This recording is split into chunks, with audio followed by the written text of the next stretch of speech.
बताना चाहूँगा कि अभी आपको एसडीएम साहब सारी बातों को बता रहे हैं, लेकिन इन बातों के बीच में जब हम इस चीज़ को देखेंगे कि योजना तो 57 चल रही है, लेकिन आम व्यक्ति को उन योजनाओं में से कितनी योजनाओं का फायदा मिल रहा है या मिलेगा। यदि फायदा मिल रहा है तो उन योजनाओं के बारे में हमें दूसरे लोगों को, हमारे आस पड़ोस में रहने वाले लोगों को भी बताना चाहिए।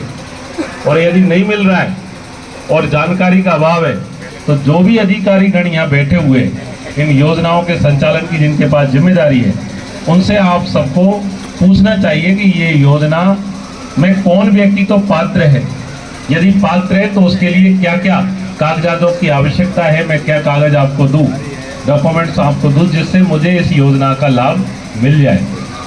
अभी आपको योजनाओं के बारे में एसडीएम साहब पूछ रहे, आप लोगों को बहुत सी का पता ही नहीं था, लेकिन एक योजना पूछेंगे कि प्रधानमंत्री आवास योजना, तो मुझे लग रहा है सब लोग जानते हैं नहीं जानते। प्रधानमंत्री आवास योजना सबको पता है, क्योंकि सरपंच के पास में यार यही योजना ही पूछो सबसे ज्यादा है। लेकिन ये एक योजना के अलावा और भी 56 योजना है जो चल रही है, और वो 56 योजनाओं का लाभ भी प्रधानमंत्री आवास योजना की भांति उनका भी एक लाभ है, उनकी एक निश्चित राशि है। उस राशि में आप सब लोग उनका फायदा उठा सकते हो, लेकिन कमी कहाँ है? सबसे बड़ी कमी है कि हम उन योजनाओं का हमारे पास में जानकारी नहीं है। जानकारी के अभाव के कारण हम उन योजनाओं का लाभ हमें नहीं मिल पा रहा है।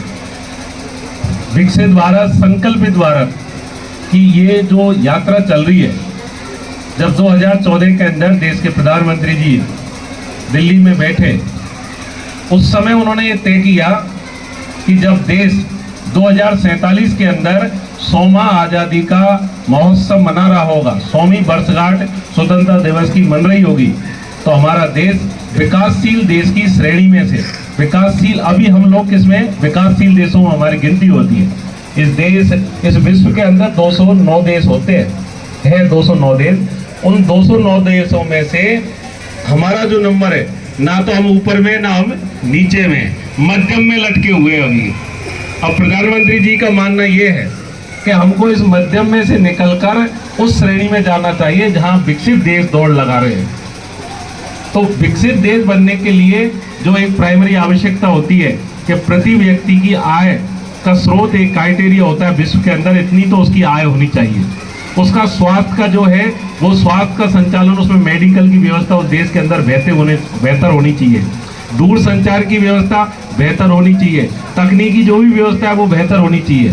तो देश के प्रधानमंत्री जी का ये मानना है कि 2047 के अंदर जब विकासशील की श्रेणी में से हम निकलकर विकसित देशों की श्रेणी में हमारा देश शामिल होगा, तो उसके लिए ये आवश्यक है कि ग्रामीण क्षेत्रों में, अंचल क्षेत्रों में जो हमारे ऐसे भाई बहन रह रहे हैं जो समाज की मुख्य धारा से कहीं न कहीं पीछे छूट गए, या फिर ऐसे लोग जो कमाई का उनका जरिया तेज है या कमाने की उनकी क्षमता ज़्यादा है, लेकिन उनको उतने भौतिक संसाधन उपलब्ध नहीं हो पा रहे, प्राकृतिक संसाधन, जिसके कारण उनकी आय बढ़ सके।